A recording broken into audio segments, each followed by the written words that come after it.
ازيكم البنات؟ كي دايرين؟ كنتمنى تكونوا بخير ويلقاكم هذا الفيديو بالصحه والسلامه. اليوم البنات بغيت نحضر معكم واحد الحلوه اللي كتجي زوينه وسهله في التحضير، والمقادير بسيطه. 3 المكونات اللي غادي نحتاجو في هذه الحلوه. كتجي زوينه، كتجي معلكه وزوينه مقرمشه. الحلوه اللي معروفه بالحلوه الدرهم كتجي زوينه، غير كنحتاجو فيها غير كاس كوك عامر، كاس العنبه، وكاس سنيده، و3 البيضات الابيض البيض اللي كنحتاجو فقط، اللي كنديرو في هاد الحلوه. وكتجي زوينه، كيبانها الصغير والكبير. هاد الحلوه معروفه. على بركه الله نبدا نوري لكم الطريقه كيفاش. كنحتاجو واحد الاناء، كندير كاس الكوك،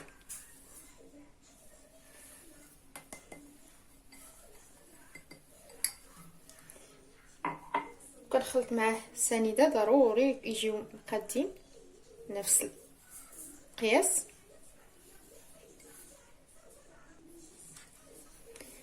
وكنحركهم ندور المقادير بهذا الشكل.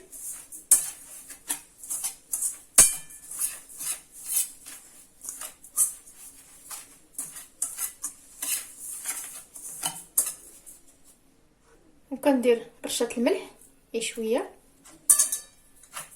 وكنخلط الكوك او جوز الهند مع السكر سنيده والسكر الخشن بحال هاد الطريقه. وعاد ندير ابيض البيض،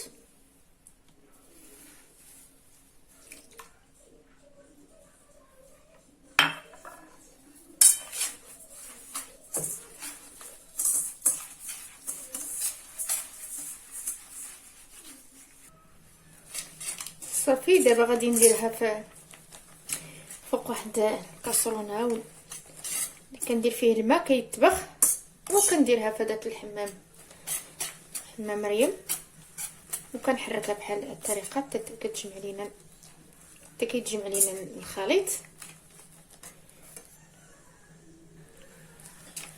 وما غاديش الا درتو فوق حمام مريم داك البخار، ونبقى نحركها كما كنوقفش من تحرك. هاني درت الماء هنايا وغادي نحطها هنا ونبدا في التحرك دابا، وكنقصو العافيه نبدا نحرك حتى يتجمع لينا الخليط، حتى يذوب لينا داك السكر. كنحركو بحال هاد الطريقه في حمام مريم، حمام ماغي.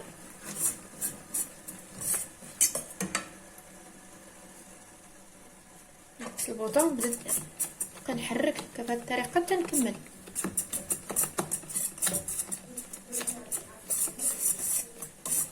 هنا مده 10 دقائق، غنوقف 10 دقائق، عاد نحيدها من هنايا، نخليها حتى ساعه ولا ساعتين الا لقيتو كاع، الا لقيتو تخليوها في الثلاجه حتى للصباح، ديك الساعه كتجي مزيانه. والكوك يكون زوين، الكوك يكون زوين، هذاك اللي كتحكيه وكتبان الزيت تخرج، هذاك هو احسن كاع. صافي غادي نغطيها ونخليها في الثلاجه، نخليها حتى تبرد، عاد ندخلها للثلاجه، عاد نوري لكم كيفاش الطريقه. صافي ها هي خرجتها من الثلاجه، خليتها واحد ساعتين داك في الثلاجه حتى جمعات راسها. دابا غادي نحيد لها البلاستيك وغادي نكورها. غادي ندهني يديا بشويه الزيت، كندهني يديا بهذه الطريقه، كنهزها بحال هذا الشكل، كندير فيها كويرات. شتي دابا ولات كتجمع هكا، ما كنديروهاش كبار بزاف بحال هذا الشكل. وغنديرهم في هاد اللاطه، درت فيها هاي بهذا الشكل. صافي نعاود معكم وحده اخرى.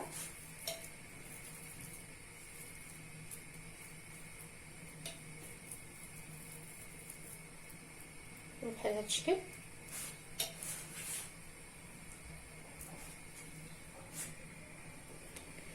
ما كنحطهمش مقربين، كنبعدهم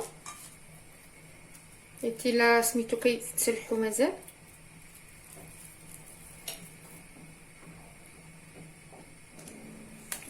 كنخلي المسافه بيناتهم وصافي. بحال هذه الطريقه نستمروا بحال هكا نكملهم. المهم هاد الحلوه كتجي زوينه ولذيذه وسهله في التحضير. من الاحسن تخليوها كاع اللي ما زربان يخليها في الثلاجه حتى تبات في الثلاجه، عادي تصوبوها من الاحسن.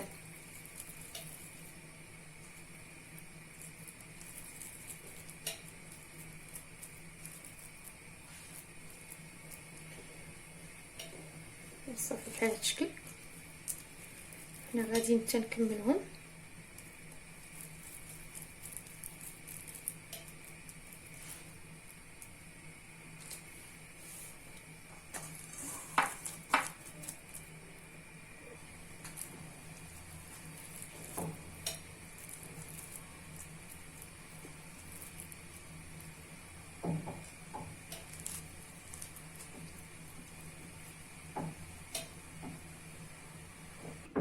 صافي ها هي كملتها. دابا غادي ندخلها للفرن وغادي نوري لكم الشكل النهائي. البنات شعلت الفوق والتحت، شعلت ليها الفوق والتحت. صافي دابا انا غندخلها للفرن.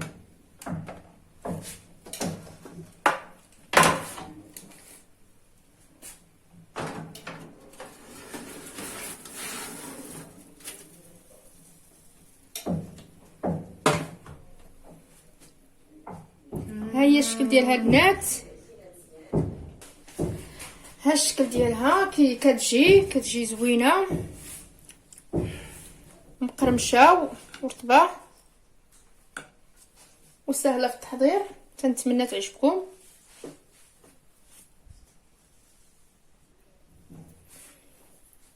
نوري لكم الشكل كي دايره،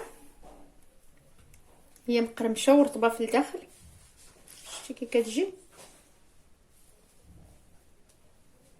زوينه. كنتمنى تعجبكم. يعجبكم الفيديو، الا عجبكم ما تنساوش ديروا اللايك وتشتركوا في القناه ديما يوصلكم الجديد.